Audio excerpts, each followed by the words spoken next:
Oh no, Dan's off. Wait. We no longer have a quorum. Oh. Chair, we have a quorum. Thank you. Good afternoon.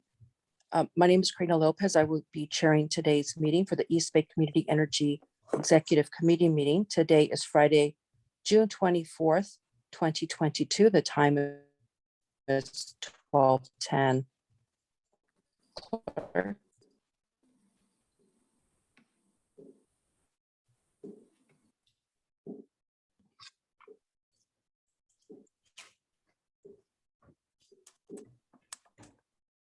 And it appears she may be frozen. I'll go ahead. I was frozen. I apologize, Chair. I think, can y'all hear me? I'm good. I will Yes. read the AB 361. So consistent with the provisions of Assembly Bill 361, the East Bay Community Energy Board of Directors and standing committee meetings will be held via teleconference and video conference as we are today, only during this state of emergency. Any interested member of the public can participate via Zoom or by phone, as we do have members here present, utilizing that link or calling in. And for those that want to participate in the meeting, can participate by raising your hand. For those that have used the link, use your raise hand button at the bottom of your screen. For those that have called in, press *9. And then when you are brought into the meeting, if you do want to speak, you press *6 to unmute yourself. At that time, when you are brought into the meeting, your 2-minute timer, you will have 2 minutes to speak today. Your 2-minute timer will start. Thank you, Chair, very much. Thank you very much, Clerk. So welcome, everybody. We are thankful for the members of the public that have attended this Friday afternoon. We'll go ahead and do a roll call, please. Thank you. Chair Karina Lopez. Present. Committee member Dan Ariola. Present. Committee member Lily May. Present. And noted that committee members Dan Combe and Diane Martinez are absent at this time. Thank you very much. So for our next item, we'll be having public comment. This item is reserved for people wishing to address our committee on related matters that are not otherwise on the meeting agenda. So for non-agendized items, you can do comment now. And then for the agendized items, you will have an opportunity to comment when those items come forth. Again, you'll have 2 minutes today. And if there's anybody that would like to speak, please raise your virtual hand or please go with the instructions per the clerk just a little bit ago. We do have a hand raised, Chair, and I do want to note that there were no written comments provided, and I have let you in. I will start your 2-minute timer. So good afternoon, everyone. This is Tom Kelly, and I just wanted to say that I'm sure that most of us or all of us are distressed by the Supreme Court's decision today to overturn Roe v. Wade. And it's starting to feel more and more like we live in a theocracy rather than a democracy. So thinking about what we can actually do about this, here's what I propose. I would propose that we not sign any contracts with companies or states that have made it virtually impossible for a woman to get appropriate health care when she's pregnant. And I'll give you an example. We have signed a contract with Vistra Energy, one of the biggest fossil fuel companies in America, who are located in Texas. And my thinking here is, I know it's worked in the past with these kind of things, is that if we can pressure these companies economically, we'll actually have a better chance of getting these states to rethink these positions, these inhumane positions that they're taking. Second, I'd like to endorse and spirit the letter that you received from Mr. White about pulling the grant from UCSF and actually opening up the process so that other organizations that actually address climate change and energy efficiency and that kind of thing would be given an opportunity to apply for that grant money.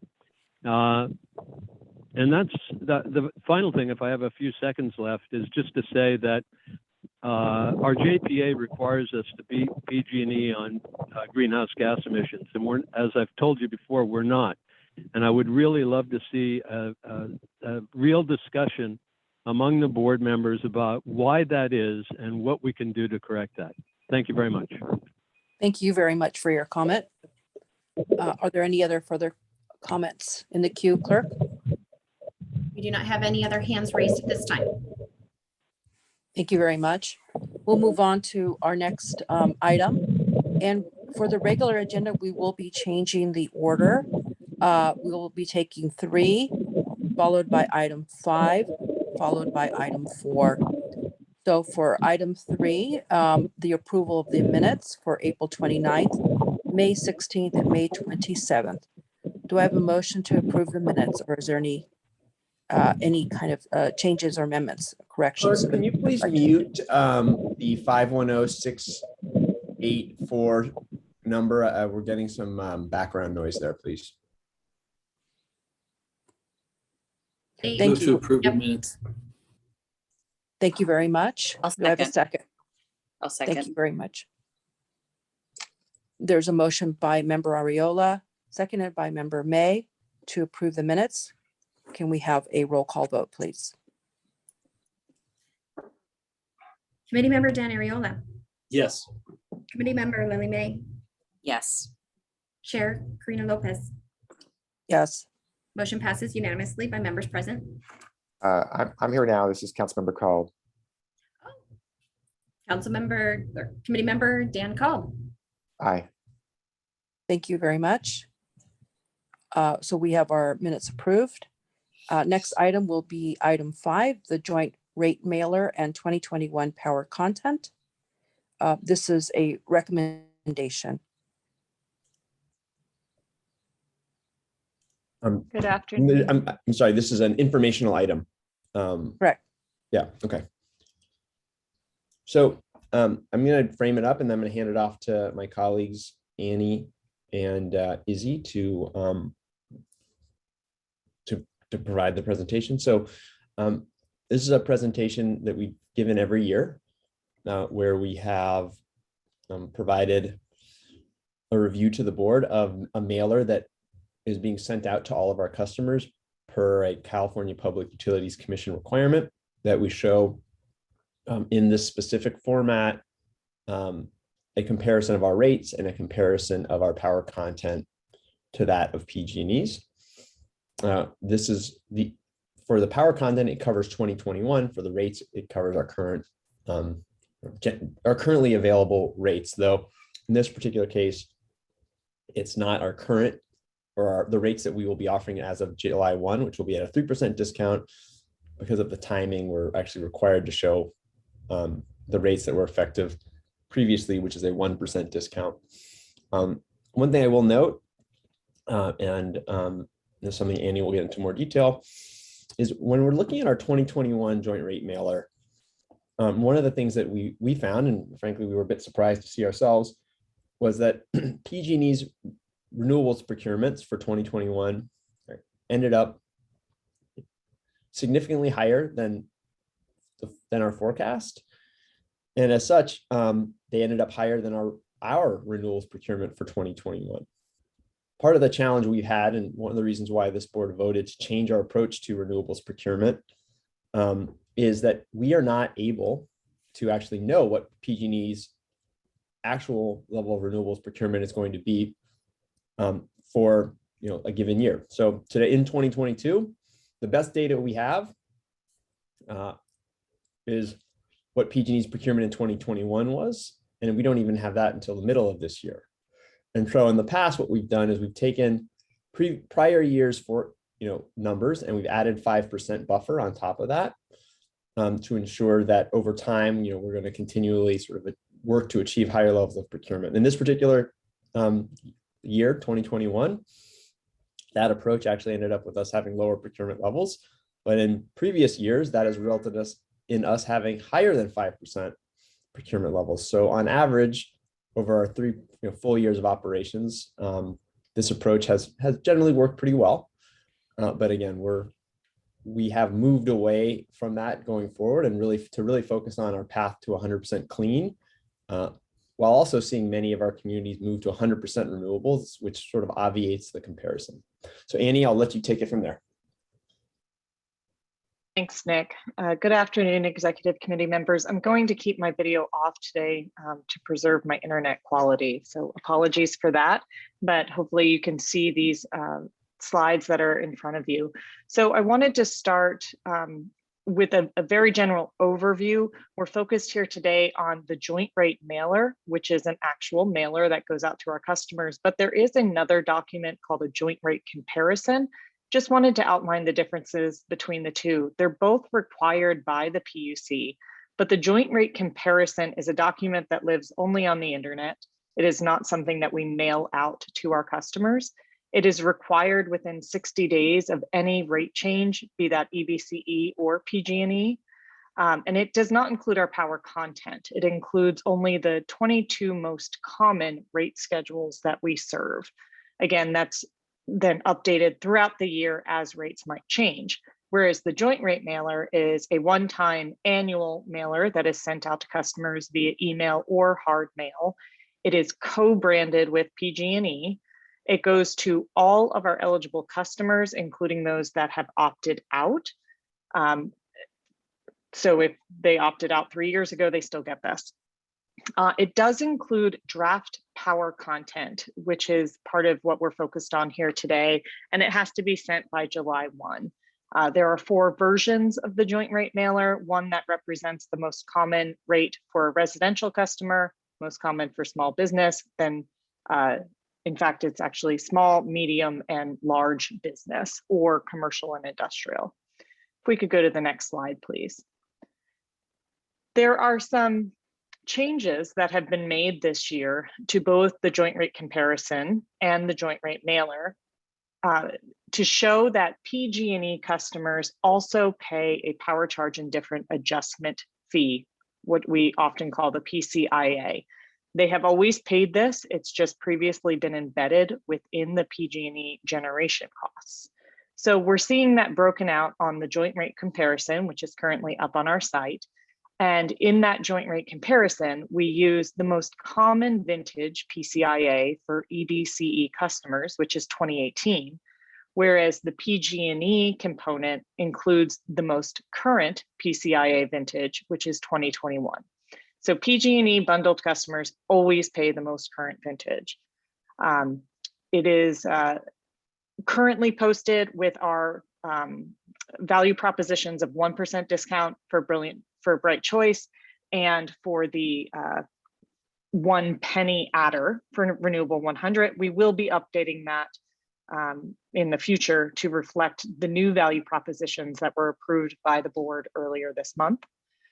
The joint rate mailer will also have the PCIA itemized for PG&E bundled customers, but we made the decision based on some initial feedback and thoughts we were hearing from the public that clearly showed there was some confusion.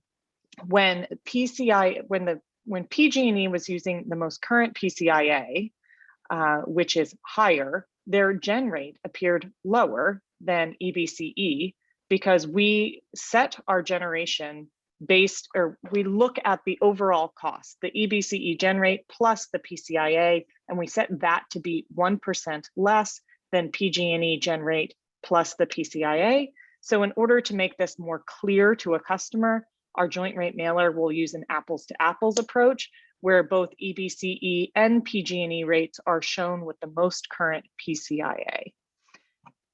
Can we go to the next slide, please? So here is it. We titled this draft because when we made this, we had not yet sent these out.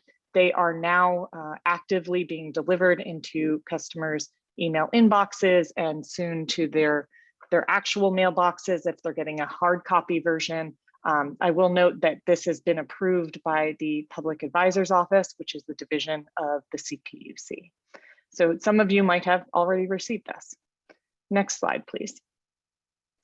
So wanted to highlight the key content that goes out to a customer, and we're focusing here on a residential example because that is most representative of the bulk of our customers.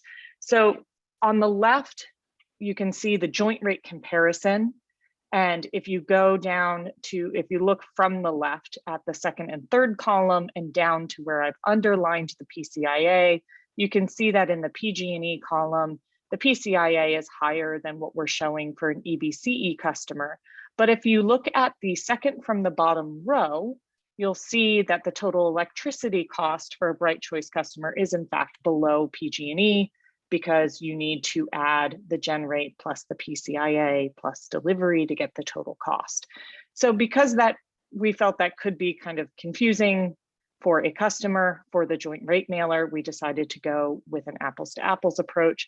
You can see there in the underlined row that the PCIA remains consistent across PG&E and EBCE customers, and therefore showing the Bright Choice generation rate being lower than PG&E, and the total electricity costs remain the same as how they were represented under the joint rate comparison. Next slide, please. Next, we have the draft power content comparison, and I call this draft because it's based on the power source disclosure report, which we have to submit to the CEC, but it is not yet fully approved. It gets approved by October when we must send out the power content label. However, we have not seen a lot of variation or any variation between our power source disclosure reports and what is ultimately approved by the CEC. I will note here that PG&E has already let us know that they have submitted revised estimates to the to the CEC. The 48.7% renewable that they're showing here, I expect it will show on their power content label as 48.1%. However, those numbers were not vetted by the time that we needed to send this out, so we moved forward with these numbers. Now, this is just for the year 2021.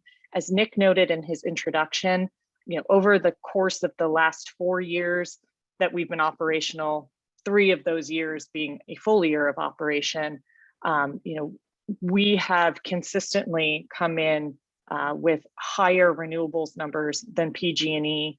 As he noted, the average over time is about 9%. If you look at only the 3 years where we were fully operational for the entirety of the year, it's actually 11%.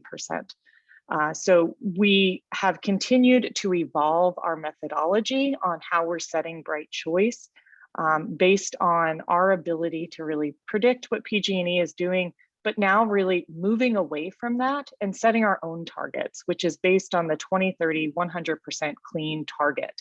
And so going forward, we will focus on that and less on this ongoing unpredictable comparison to PG&E.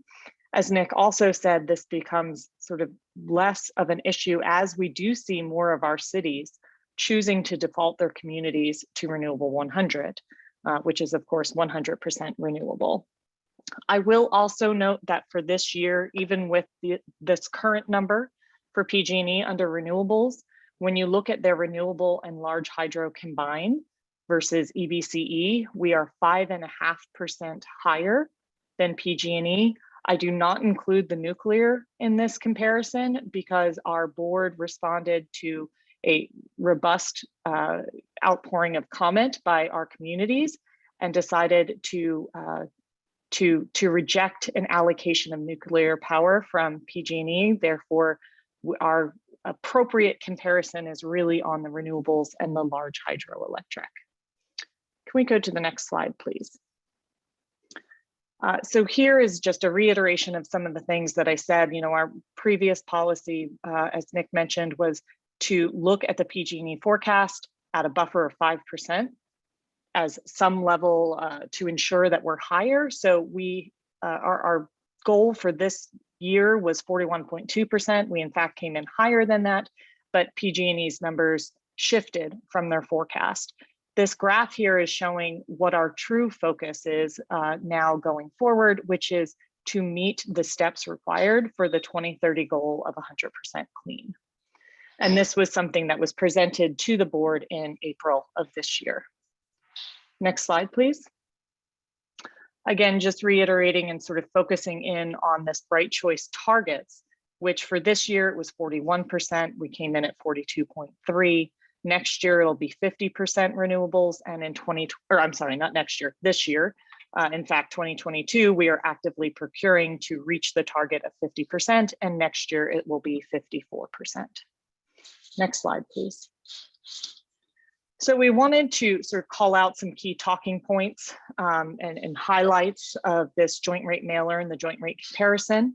On the rate side, it's important to focus on the fact that we are still providing a discount to our customers with our Bright Choice product, and we will be increasing that based on the recent board decision.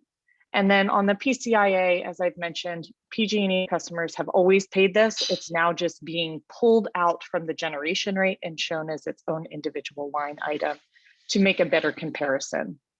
On power content, reinforcing that 2030 is really our goal and our focus. That is what we are basing our procurement planning around. That we do continue to be cleaner than PG&E for the appropriate power sources of RPS renewables and large hydroelectric.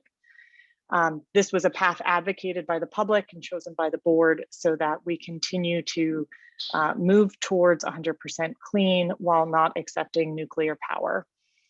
And then, of course, if you take the sort of highest level view, having more renewables on the grid is in fact a benefit for all customers. So we see this as a positive that PG&E continues to increase their percentage of renewables. But I will say, I think a clear distinction between EBCE and PG&E is that their renewables increase as customers leave their service. Our renewables increase as we actually contract for more incremental new power to be generated by renewable resources.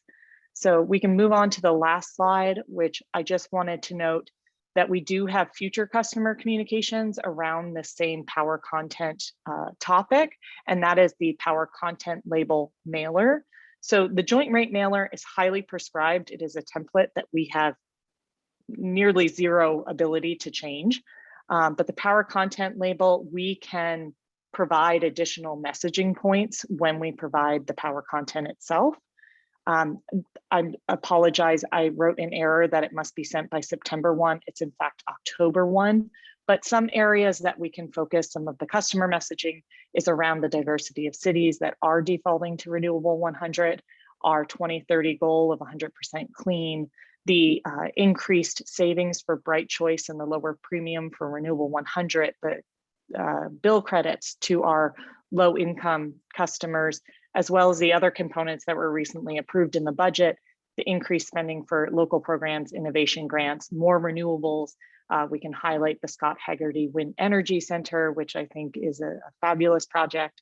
And then also highlight that we are moving towards more contracted projects to become operational in the future, and therefore actually having additionality in renewable power, not just sort of moving around of the credits. And with that, that should be the last slide in the deck, and happy to take your questions. And my colleague Izzy Carson is also on the line. She is fairly new to the team on our Power Resources team, and she is the Power Resource Manager. Thank you very much, and welcome to the team as well. So we currently, what we'll do next is we'll take clarifying questions and we'll take public comment, and then we'll have a discussion. Again, this is an informational item, so we will not be voting. However, input from the committee to staff, especially around the talking points, I think would be very helpful. So we'll go ahead. Are there any clarifying questions from committee members? If you can, please raise your hand.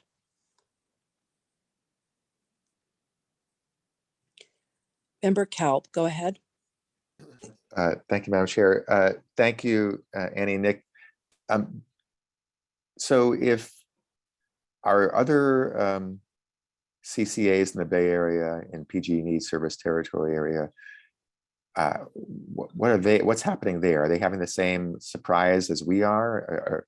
Are their comparisons going to look similar to ours? Oh my gosh, it looks like PG&E is more, at least for now. What are other CCAs finding, or how are their comparisons looking? Annie, I'll leave that one to you. I have not seen the other comparisons yet, because I think largely because they haven't been published. Yeah, so the deadline for the joint rate mailer, which includes the draft power content, the deadline is July 1. All of these notices are to be placed on the public advisor office site for customer notifications. I have not yet seen them. I mean, I will say this is, other CCAs have their own procurement policies and methodologies, so I can't speak to, I don't know if they have pegged their renewable content to PG&E in the same way that we have. Okay, and but you're saying those will be available in July, presumably? As soon as the PUC posts them, but oftentimes the CCAs individually will post them on their websites. In fact, our joint rate mailer is already posted on our website under the documents page. Okay, oh, thank you. Is this presentation going to our board next month as well?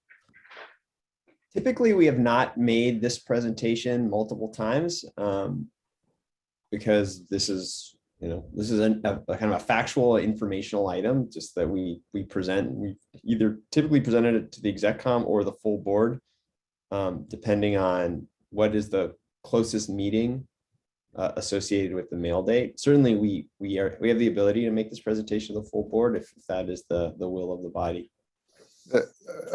Through the chair, I'm just, I don't, that's up to you and the chair. I'm just saying that the information about our label, our comparison, and the other CCAs in the Bay Area is something that I'm interested in seeing. Now, if you want to send out an email to the whole board, BCC the whole board, and give it to us that way, that's fine. I just want to see it. Yeah, no, absolutely. Makes sense. Okay, thank you. Were there any further clarifying questions? We'll give direction, I think, because I also have some thoughts about, the going back up to the board and so forth. Are there any further clarifying questions before public comment? I just had one general one, which is just making sure that when it comes to when we share the information, that we have it language accessible in different languages, and then also just making sure that if there are questions, is there a hotline or a number they can call for clarifications? Yes, they can call the call center, and that number will be, is generally accessible. Andy, go ahead though. I was just going to say, because this is a highly prescribed document, we do not send it out in hard copy in languages outside of English. However, for those, I'd say roughly 60% of our customers do have an eligible email account on file. And when we send that out, there are translation links within the email. Okay, I just wanted to make sure that from the accessibility, we're sending out notification that we do have it available to customers in other languages that make it available for them to understand, especially when something that sensitive as to rates. Thank you. That's my only clarifying question at this time. I'll comment after. Thank you. I have a clarifying question on, the mailer that must be sent out September 1, and being able to craft a message around that. I'm looking at the bullet points here, and I'm seeing that the apples to oranges comparison isn't clear, and I'm wondering if it'd be possible to have it be clear. In other words, saying that that we've decided not to go with nuclear power, and that skews the outcome. Would that be possible to have it in its own bullet point?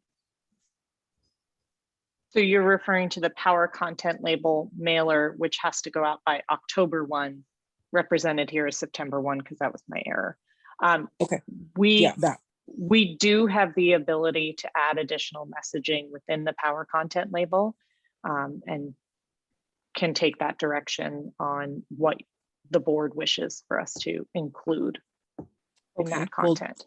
We'll do that in just a bit. And go ahead, Member Ariola.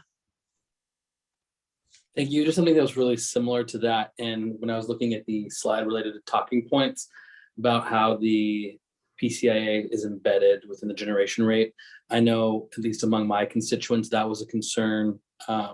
At least for my city, it was always kind of the economic argument about it, the price being cheaper than PG&E. And that was something that, all over the kind of social media stuff people struggled with. And I thought that EBCE did a really good job of opposing that misinformation on social media, especially when the city of Tracy was new to EBCE. But every once in a while, especially when rates are high, just summer and stuff, those kind of arguments kind of pop up here and then on the same thing. So maybe just similarly, if we could kind of incorporate the PCIA talking point about it being previously embedded, that might be useful as well.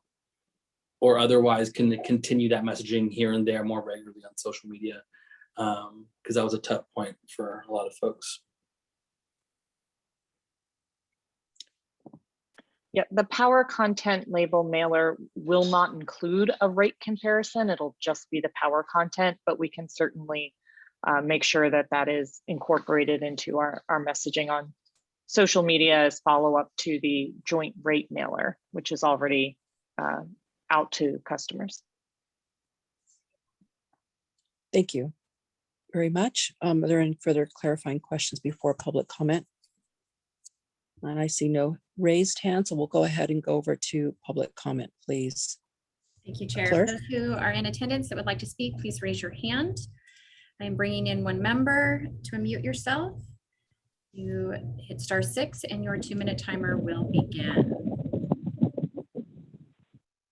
Thank you. This is Tom Kelly again. I've been going on and on for quite a while now about how this agency is supposed to be better than PG&E on greenhouse gas emissions.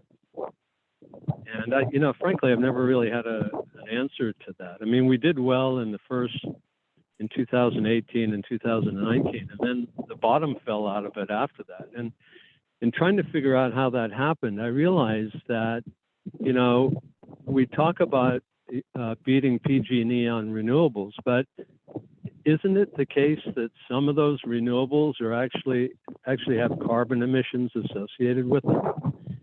I think what's happening is that EBCE is buying renewable power from sites outside the state of California, and then are taking the renewable energy credits that are associated with that power and applying it to system power here in California, which is dirty.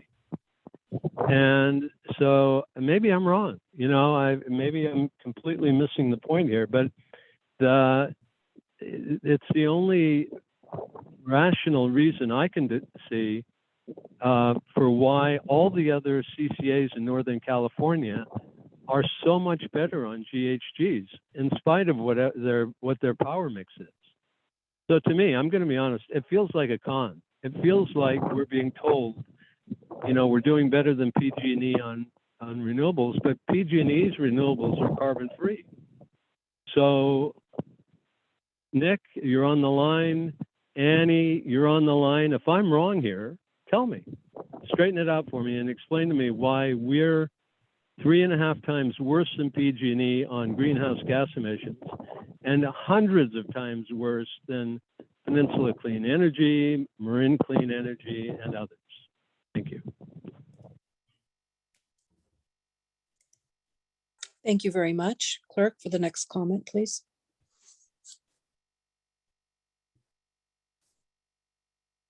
Cynthia, you should be in. If you unmute Yes, yourself. Perfect. Thank you.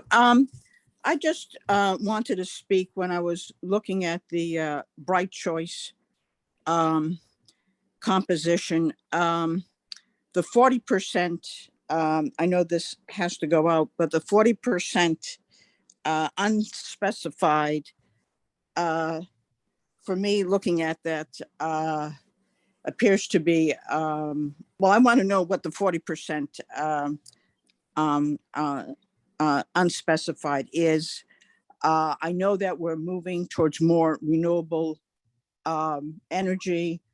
I would also echo Tom Kelly's comments, because I was curious if we were able to specify what renewables are we talking about. And I do like Chair Lopez's comment that about not taking any nuclear. I think that needs to be. I'd like to see a bullet point on that. But the 40% does trouble me. And next year, are we moving to a lower than 40% unspecified? So can you tell me what the unspecified is, please? Okay, I presume that ends your public comment. We'll end our discussion. We will have room for addressing those comments made today. Are there any further comments by the public? There are no other hands raised this time, but we did have someone sneak in. So person who came in, if you want to speak on this item, we are on the joint rate Miller in 2021 power content. Please raise your hand by pressing the raise hand button at the bottom of your screen. No hands are raised at this time, Chair. Thank you very much. Okay, so we'll go ahead and go to a discussion and any direction or consensus by the executive committee. Again, this is an informational item, but it is an opportunity to provide feedback. Before doing so, I'd like to just be sure there's an opportunity to be responsive to the public.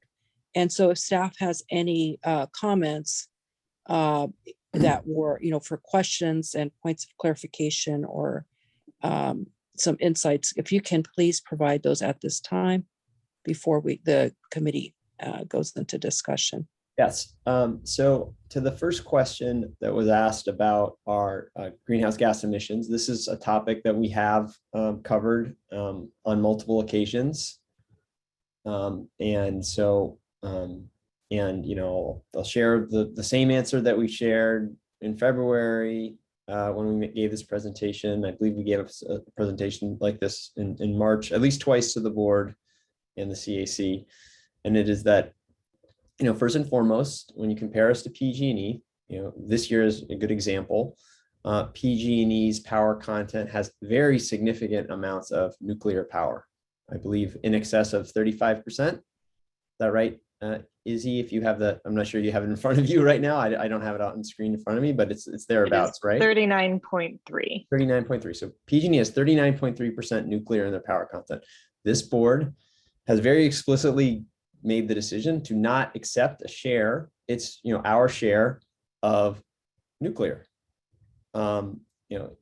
If we had accepted that, it would likely represent roughly 20% of our power content. That's what for Silicon Valley Clean Energy, the CCA serving Santa Clara, it's the 20% of their power content is nuclear because they did accept the allocation.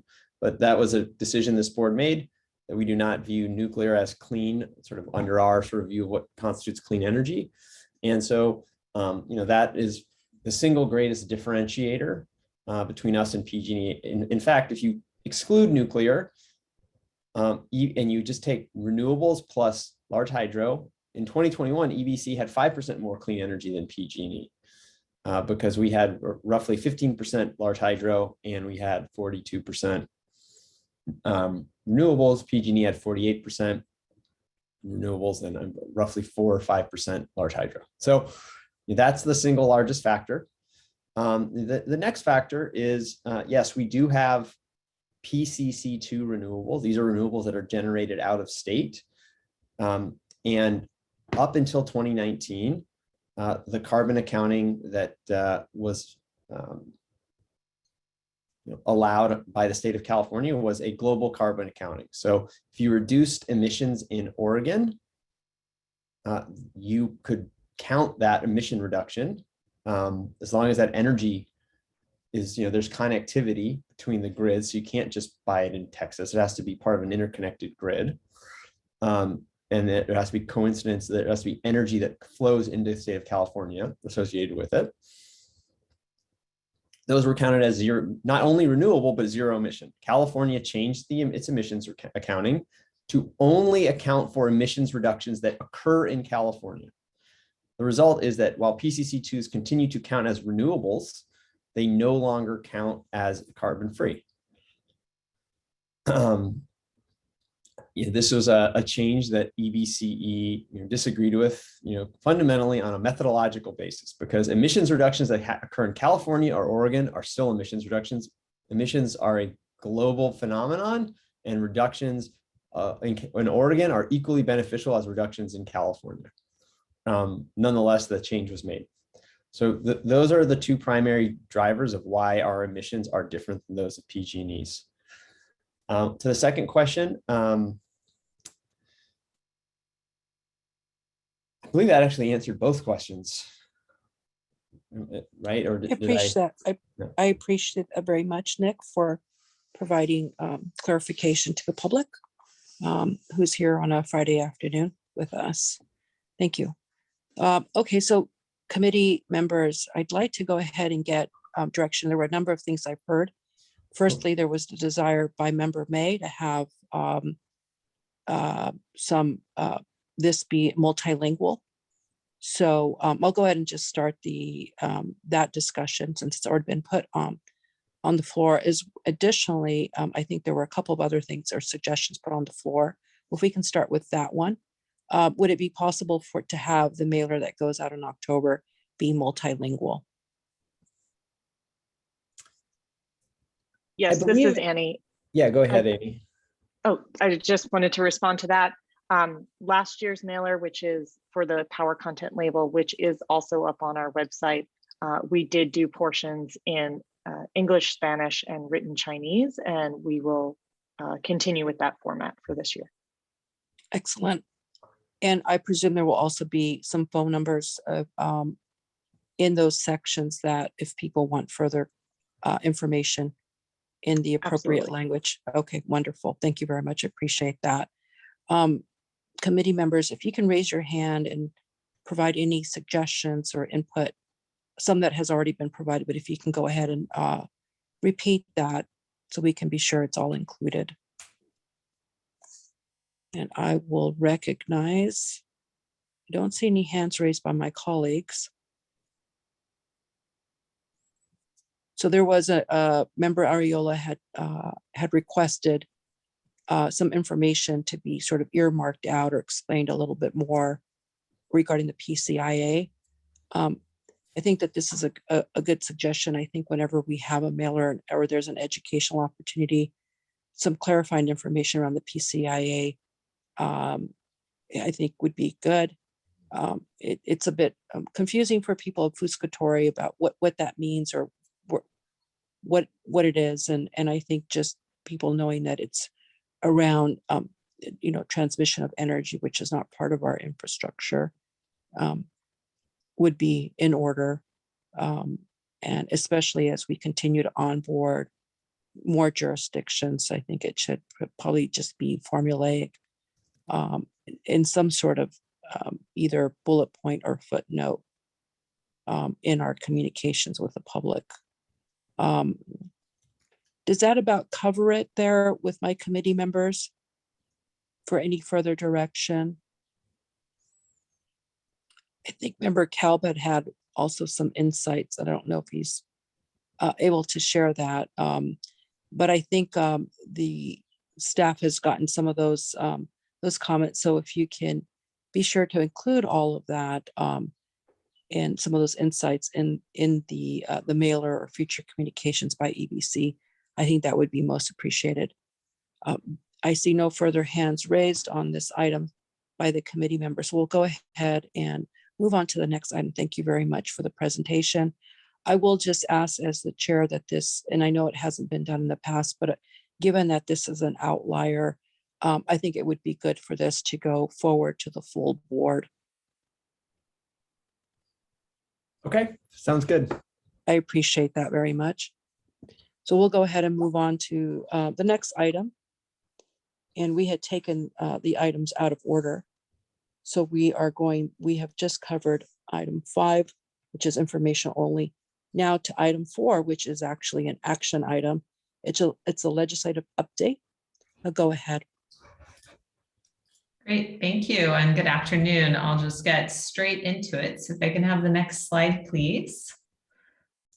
I just wanted to start with where we are at in the legislative year. The legislature did send a budget bill to the governor's desk on the 15th as required. And by the 1st of July, policy committees must have finished their meeting and moving their bills forward in the second house. And then the next deadline is, well, first the legislature will take its summer recess. And then by August 12th, fiscal committees, so the PROPS committees have to move the bills to the floor. And then the bills have to be voted out by the 31st of August. So we are in a pretty busy time where there are a lot of amendments and a lot of policy committee hearings. And that's why I wanted to come to you today with some new bill positions. Next slide, please. So I have a few recommended bill positions here today. The first is SB 1063. This bill is authored by Senator Skinner, who, as you know, is part of our legislative delegation. And this bill was brought to our attention actually by Skinner's office. We're interested in taking a support position as the bill would allow the CEC, the Energy Commission, to essentially speed up the process for making standards for energy and water efficient appliances effective. So right now, under current law, the CEC, upon creating a new standard, has to wait a year after adoption of that standard before it can be implemented. In this case, if there's a finding of good cause, given that in many cases these standards can go into effect sooner, it would allow the CEC to do so. So, so that's one of the bills that I'm recommending we take a support position on. The next bill is one that SB 1136, authored by Portantino, had some language in it that would essentially bring energy efficiency standards under the umbrella of CEQA, which they are not today. And so we had brought this language to the attention of the author. And at this point, there are amendments that have been circulated. We're still waiting for them to go live on the legislative website, but we do have a version that we expect to be finalized that would actually strike this language. So given that change, I don't think that we need to adopt a bill position at this time, because it looks like we're now in a good position on that bill. So although it says opposed unless amended here, this is kind of real-time information as of earlier this morning. Now, the third bill is AB 2667. This is the Friedman bill that we had previously taken a support position on. And this one would create a new state IDER fund that would incentivize eligible resources, trying to incentivize more consumer adoption of clean DERs. But one of the things that was particularly beneficial for us is that it would allow LSEs like EBCE to apply for incentives as part of our program to reduce our RA obligations. So there's a lot to like in this bill, which is why we previously took a support position. Recently, some language was added to the intents section of the bill around defining who is a electrical corporation. And they define it in such a way that we could fall under that definition when we have our own EV charging stations and are serving the public through those charging stations. So this has raised a big red flag for us. We've brought it up with the author's office and with the sponsor. And we have heard that others are also similarly concerned about this language. We're expecting to see a committee analysis today. And the next committee hearing on this bill is early next week. So ideally, we would take an oppose unless amended position on this bill until that language is taken out of the bill. The language was put in there likely as part of some disputes among parties in the microgrids proceeding about who can own a microgrid and what constitutes an electrical corporation, but it really had nothing to do with this bill. It was just kind of thrown in there. And so we think that it isn't appropriate to include it in the bill and would necessitate our opposing the bill. So I can also provide you some other very brief updates here with our bill tracker. So on the Assembly side, Grayson's bill, which we had supported, was withdrawn by the author. Via Padua's bill, which we also supported, was enrolled but then vetoed. So that one will not be moving forward. AB 2061 by Ting is still moving forward, and we have no concerns with the bill at this time. We've already spoken about AB 2667, and AB 2765 was the Santiago bill that we supported, but was then held in the Assembly Appropriations Committee. Next slide, please. Okay, so on the Senate side, SB 833 continues to move forward. It does not explicitly include CCAs, but it does include local governments that are not CCAs. So hopefully we can work with our local jurisdictions to help if this bill ends up being enacted. SB 881 did not move forward. It was held in appropriations. SB 1020 is the Laird bill that we took a supportive amended position on. And this one is the one that sets interim targets for meeting renewable goals, as well as 100% renewable for state agencies by 100% clean by 2030 goal for state agencies, and establishes a new fund. We did send in a letter specifying our small amendments that would get us to full support. And we are hoping we can continue to work with the author over the summer recess because our amendments are small and a little bit nuanced. SB 1112, Becker's bills continue to move forward on recording decarbonization charges. SB 1158 is Becker's bill that would change the power source disclosure rules. That one continues to move forward as well. And then finally, SB 1393 is Archuleda's bill that has actually been significantly amended. So we did initially oppose, and we have not been actively lobbying though, as we have seen the amendments soften the language of the bill so that local jurisdictions are no longer required to submit guidance and get approval from the CEC, but rather consider CEC guidance in enacting any rules that would mandate upgrades from fossil appliances to electric. So, so this one we're actually not so concerned about today. I believe that this is the last slide I have. Yeah, so that was it. So most importantly, hoping that we can take bill positions on the first and the third of the three bills that I presented.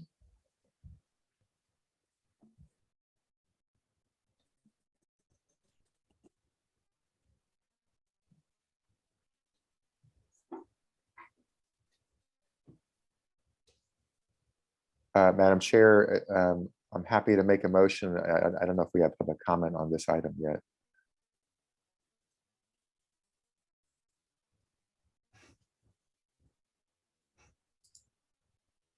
I don't see any other hands raised. I'm happy to second the motion. For some reason, Karina, are you frozen? that's what I was going to ask. I was looking at that. That's why I turned off my video temporarily, because I'm having some internet issues, some work around me doing. It does appear she is frozen. Karina, Sorry are about you that. there? Am I?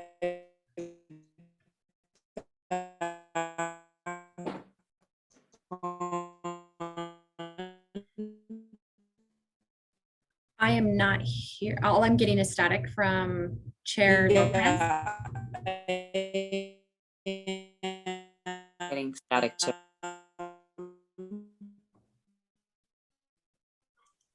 Okay. committee? I did kind of hear anything from the public. At this time, Alright, this is better with having. and we have lost Chair Lopez. We do still have a quorum.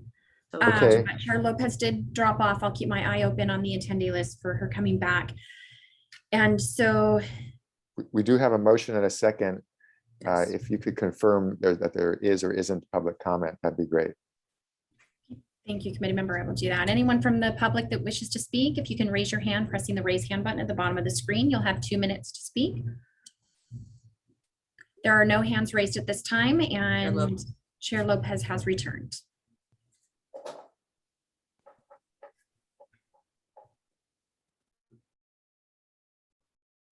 Chair Lopez, can you hear us?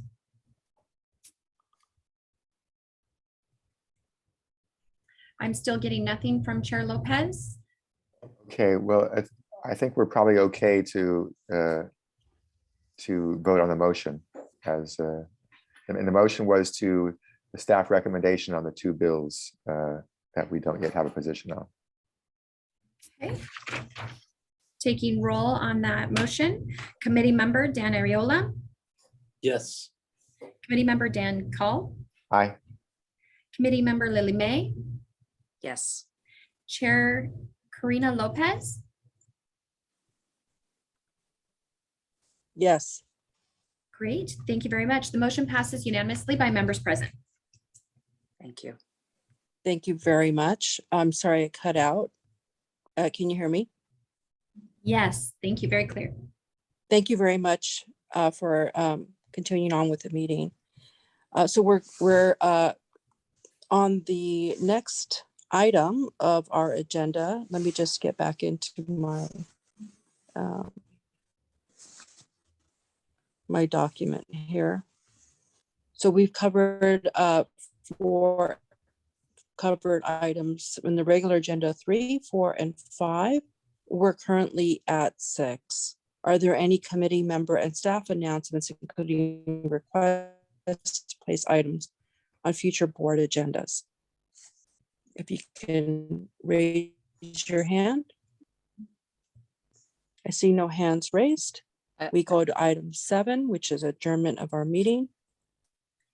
Chair, To we do have a Friday. hand raised that came in kind of slow. Okay. Item 6. Committee member May. Okay, go ahead. Yes, I was just going to say that I had the opportunity about a week and a half ago to join Silicon Valley Leadership Group, and they had a discussion about ESG and carbon free.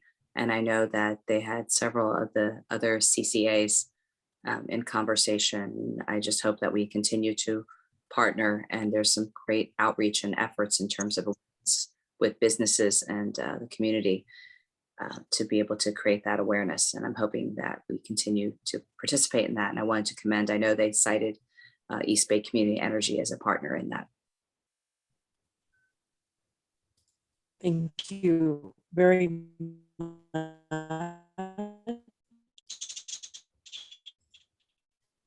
for that Okay. comment.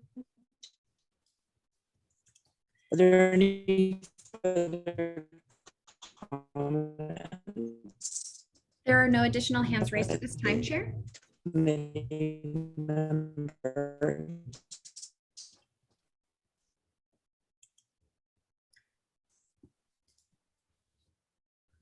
Chair, we did not catch that last statement, sorry. I see no further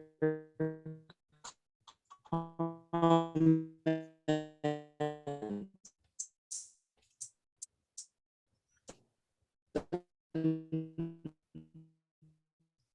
Chair, you are not coming through. I want to thank everyone for joining us today on this Friday. We're going to move on to item 7, which is the adjournment.